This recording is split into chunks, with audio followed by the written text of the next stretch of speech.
The two gendarmes who were opposite to him descended first. Then he was ordered to alight and the gendarmes on each side of him followed his example.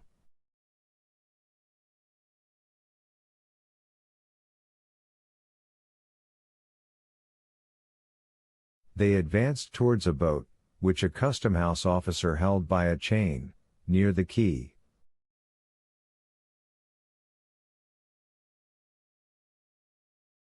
The soldiers looked at Dantes with an air of stupid curiosity. In an instant he was placed in the stern sheets of the boat, between the gendarmes, while the officer stationed himself at the bow. A shove sent the boat adrift, and 4 sturdy oarsmen impelled it rapidly towards the pylone.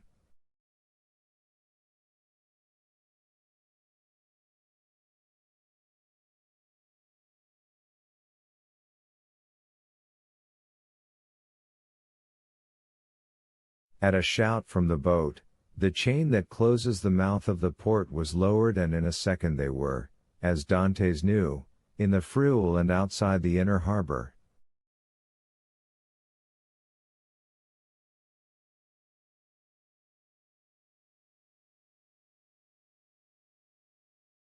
The prisoner's first feeling was of joy at again breathing the pure air, for air is freedom, but he soon sighed, for he passed before La Reserve, where he had that morning been so happy, and now through the open windows came the laughter and revelry of a ball.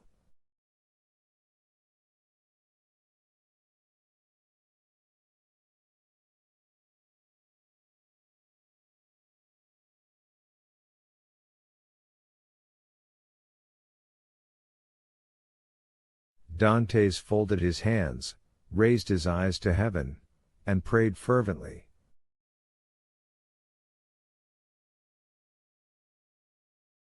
The boat continued her voyage. They had passed the Tete de Mort, were now off the Anse du Faro, and about to double the battery. This maneuver was incomprehensible to Dantes.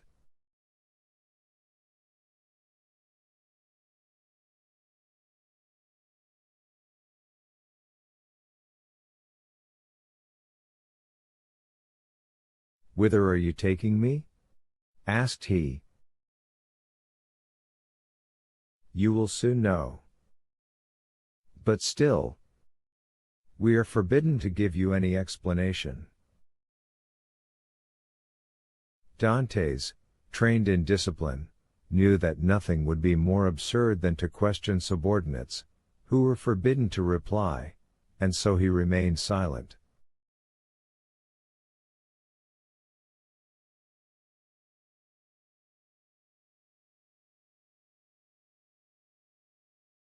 The most vague and wild thoughts passed through his mind. The boat they were in could not make a long voyage. There was no vessel at anchor outside the harbor, he thought. Perhaps they were going to leave him on some distant point.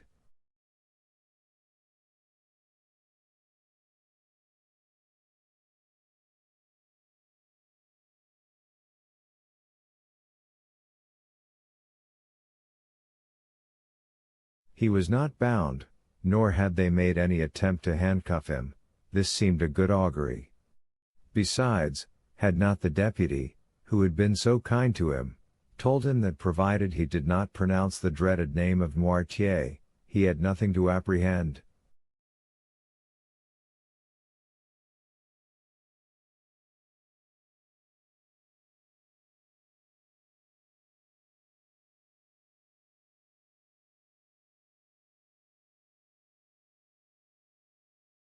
Had not Villefort in his presence destroyed the fatal letter, the only proof against him?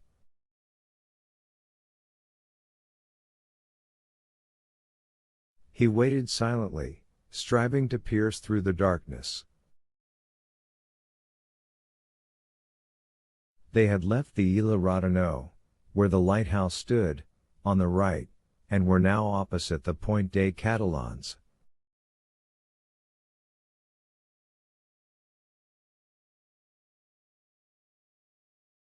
It seemed to the prisoner that he could distinguish a feminine form on the beach, for it was there Mercedes dwelt.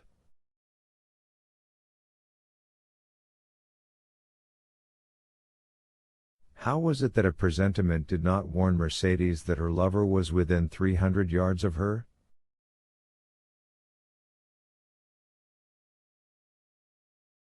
One light alone was visible, and Dantes saw that it came from Mercedes' chamber.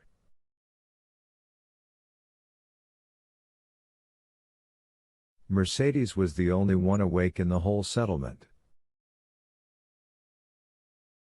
A loud cry could be heard by her, but pride restrained him and he did not utter it. What would his guards think if they heard him shout like a madman? He remained silent, his eyes fixed upon the light. The boat went on, but the prisoner thought only of Mercedes.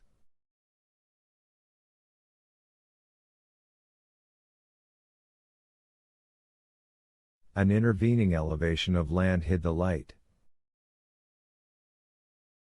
Dantes turned and perceived that they had got out to sea.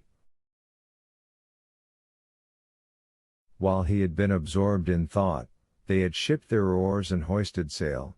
The boat was now moving with the wind.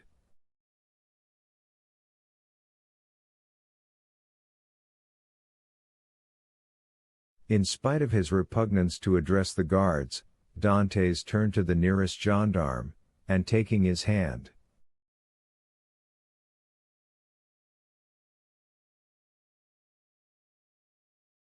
"Comrade," said he, "I adjure you, as a Christian and a soldier, to tell me where we are going."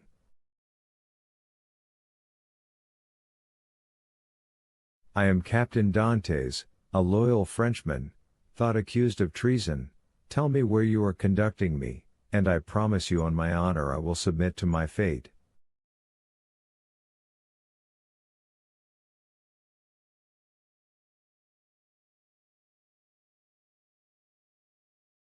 The gendarme looked irresolutely at his companion, who returned for answer a sign that said,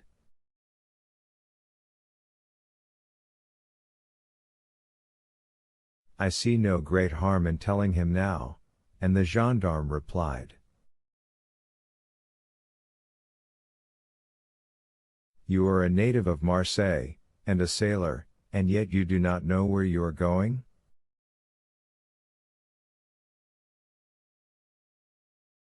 "On my honor, I have no idea."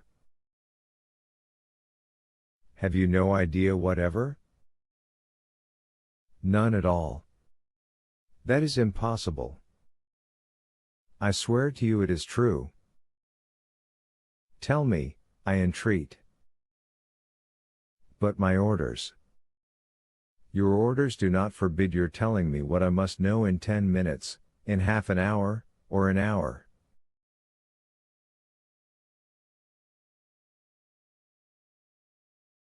"You see I cannot escape, even if I intended." "Unless you are blind, or have never been outside the harbor, you must know."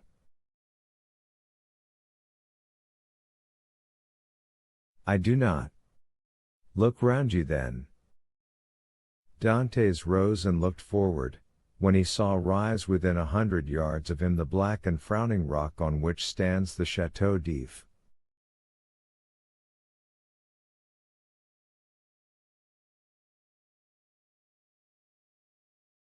This gloomy fortress, which has for more than 300 years furnished food for so many wild legends, seemed to Dantes like a scaffold to a malefactor.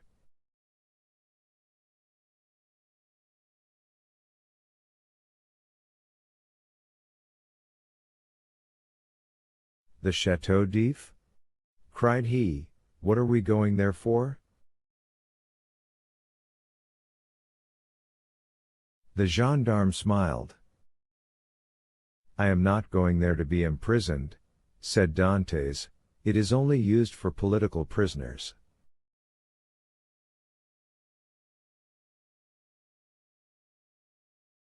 "I have committed no crime."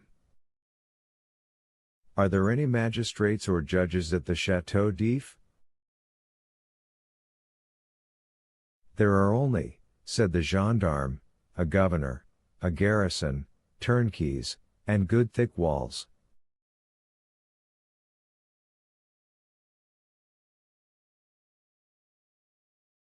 Come, come, do not look so astonished, or you will make me think you are laughing at me in return for my good nature.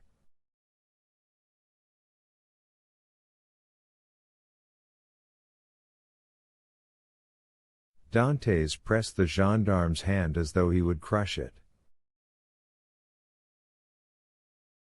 You think, then, said he, that I am taken to the Château d'If to be imprisoned there?